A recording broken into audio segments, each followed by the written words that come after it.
Hello, and welcome to another edition of It's Tea Time with myself, Neville Gaunt, and my very good friend, Tony Westwood. Hi Neville, how are you doing today, boss?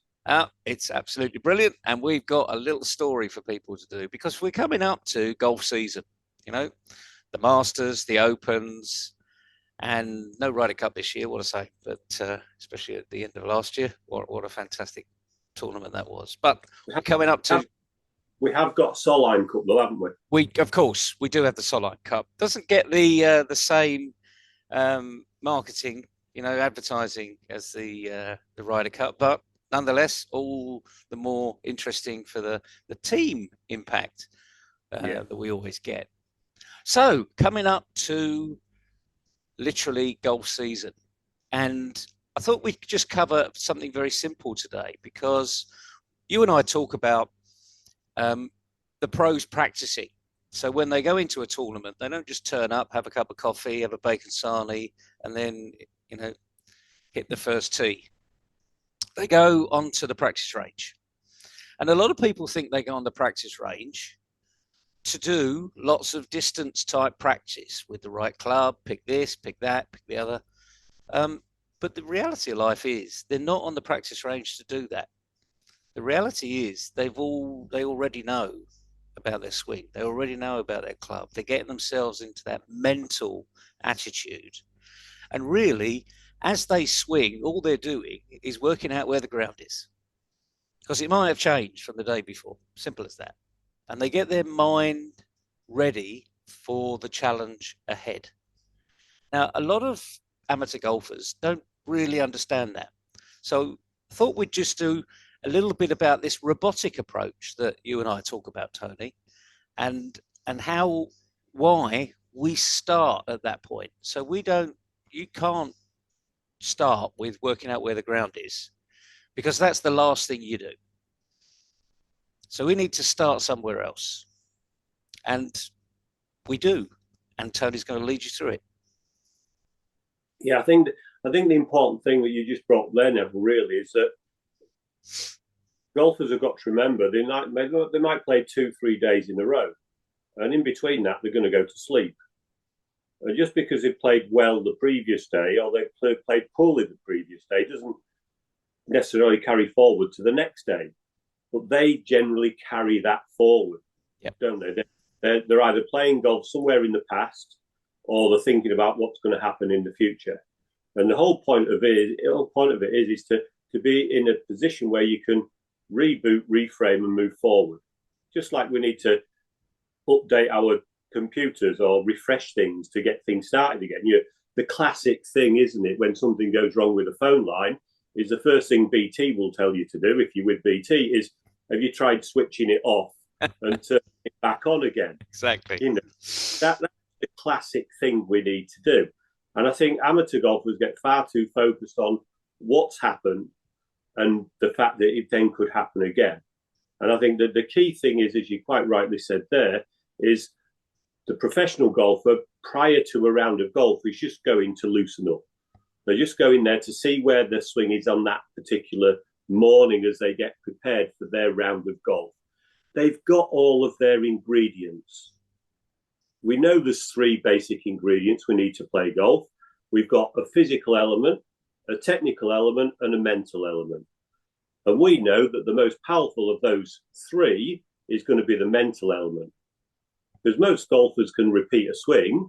The challenge is it's repeating what's going on in that space between our ears that's key.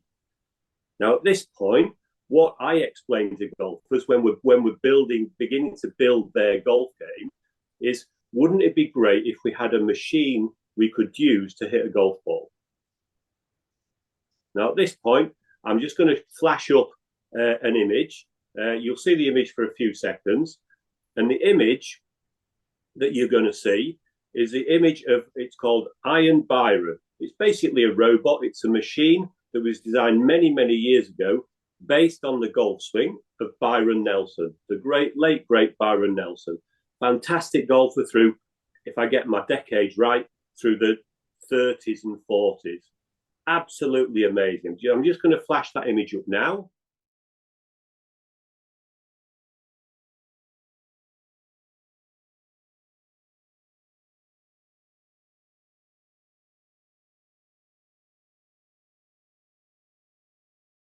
So now you've seen that image, it's quite simple, really. Okay? Good old Iron Byron. The interesting thing is it's very difficult for a human being to be machine-like. For instance, all Iron Byron has is a great big tripod heavy base to give it stability. It has one solid column, which is effectively its spine. Okay? The engineers, when they build Iron Byron, thought, you know what, let's make it human. Let's give it ankles, knees, hips. We won't bother with a solid column. We'll give 33 individual pieces of a solid column. And, I'll tell you what, well, let's give it 2 arms, wrists and elbows, and a really complicated shoulder unit. No, we won't do that. Let's just give it one solid disc, which represents the shoulders. We won't give it 2 arms, we'll give it 1 arm. And we don't need an elbow because we want it to be at repeat. We don't want it to break down.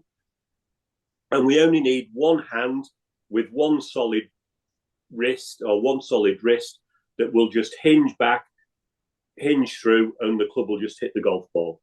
The only thing we need to change is the position of the golf ball. So if we give Iron Byron a longer club, do you know what? If you look at the slider and look at the picture again, and I'll put it up at the end of the video so you can see it. If we give it a longer club, we'll move the ball forward and we'll move it further away because the club's longer. And that's going to change the angle of the machine slightly, but that's determined by the position of the ball. And if we're going to give it a shorter club, do you know what? We'll move the ball in and we'll move it further back. And that will change the angle of the machine again. But again, that's determined by the length of the club. And I have to spend a lot of time with a lot of clients, really getting them into that idea that their position is the same. So whereas the engineers move the ball for Iron Byron, once the golfer is set up in position, we've got to imagine that they're on a track and we're moving them closer if they've got a shorter club and moving them further away if it's longer and pushing the ball forwards. So the more we can be machine-like, the more consistent we will be when it comes to swinging the club and hit a golf ball. You know what? The other thing that's important, Neville, is when the engineer presses the button to go for Iron Byron, it doesn't think about doing something else. It only does what the engineers have designed it to do. It doesn't go off on a tangent. And I'm guessing as well, with like lots of machines, I think you drive a car, Neville, don't you? Absolutely, yeah. Yeah, I suppose from time to time it goes and has a service, doesn't it? Yep, certainly does. And legally, it has to have an MOT as well. Yeah. To make sure everything works. Yeah. I'm just wondering, if from time to time the engineers that built Iron Byron who use it regularly, I'm guessing that they have to calibrate it from time to time. You don't have to guess. It's an engineered opportunity, so it will lose its calibration. It'll lose oil as well, so you've got to oil it. Well, absolutely, they have to make sure all the joints are loose, don't they? Because if the joint gets tight, that's going to affect the imbalance of the machine somewhere else, and maybe the machine's going to break down and it's not going to work quite the same. Yeah. I suppose in the human body, we'd call that tension, wouldn't we? More than likely. Yeah. So what we've actually got to begin to do is understand and appreciate that we are not machine-like. But the closer we can get to that, if we can think about creating our own recipe for hitting a golf ball, so we understand what we need to do technically, we'd appreciate that what our physical limits are, and obviously we can improve our physical limits. I think everybody knows now that I'm going through a yoga program. I'm working with a personal trainer, and my swing's feeling very, very different to where it was a year ago, certainly 10 years ago. So I'm improving the physical element of what I can do. And obviously for years now, I've been working on the mental side of it. So if we can begin to improve in those 3 areas, or at least understand that the limitations we've got within some of those areas, obviously physically we've got to work with what somebody can do, then we can begin to perform better. But we have to make sure those ingredients are being used the same way over and over and over again, just like the pros do. I often say to people, you say if you found somebody who made the best chocolate cake in the world, once they've got the ingredients for making the best chocolate cake in the world, if they use the same ingredients all the time, mix it all the same way all the time, have the oven at the correct temperature all the time, and use the same length of cooking time, they will make the same best in the world chocolate cake every single time. Yep. There's no magic. It's just called having a recipe and repeating it. Yeah, you're absolutely right. And the interesting thing is we also talk about, or the press actually talk about, the machine-like approach of Tiger Woods. Mm-hmm. Because he literally, if you looked at him in his early days, he would literally behave like a robot. Yep. He'd have a short chat with his caddy, and then he was in the zone. People could be shouting at him. World War III could have been going on, and it wouldn't have stopped his approach to the ball. Yeah. And if he hit a great shot, he calibrated that into his brain, said, yeah, that worked, move on. And if he didn't hit such a great shot, he'd work out why and still move on. And by the time he'd taken, 10 paces, that shot was history. Yeah. Completely history. It's really interesting, that when I'm coaching on the range and there's a competition on at the golf club, and the members will come in, not all of them, but a lot of them will come in and they'll come and hit a few golf balls before they go out to play. And you can determine for a lot of them how that day's going to go because they're already judging what they're doing before they actually get to the first tee. Well, I don't, they'll be giving that commentary. I don't want to do that on the first tee. They're not really preparing themselves. They're trying to get that first tee shot perfect, and when it isn't perfect, they'll hit another one to hope that that's perfect. And when that club doesn't work, they'll put that club away quickly and get another club out, hoping that's going to work. Yeah, and you can see the failure in many cases happening before golfers actually get to the first tee. Yep. And when that recovery club doesn't work, you may as well put your clubs away, go to the clubhouse, have a cup of coffee, and just write it down to experience. Yeah. And that's the point. We don't want you to be a machine because, quite frankly, machines are boring. As you can see from Iron Byron, you wouldn't even want to look like that, frankly. Or would you? Maybe we could dress him up with a scarecrow and see what happens. Or maybe Santa Claus outfit, see if we can improve it. But the thing is, we won't be able to. So what we want you to do is to be machine-like. There is a process, and that's the whole purpose of the book. It's to get you into the right mindset, the right frame of mind, so that you recognize this is just a process. And once you learn the process, when I say learn it, it's almost word for word, but you're not behaving like an automaton, remembering the word for word. You just need to adapt it so you understand the process. Mm-hmm. It's really quite straightforward. We've got a free chapter that we offer everybody because it is actually all about your mindset. And most people, if you ask them, are you a can-do person?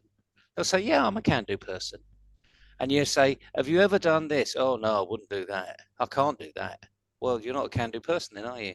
Mm. So you can actually very quickly, as Tony said, you can hear people go from the driving range to the first tee, knowing that there's such self-castration in many respects that's happening between literally, Melton Mowbray, it's about 100 yards from the driving range to the first tee.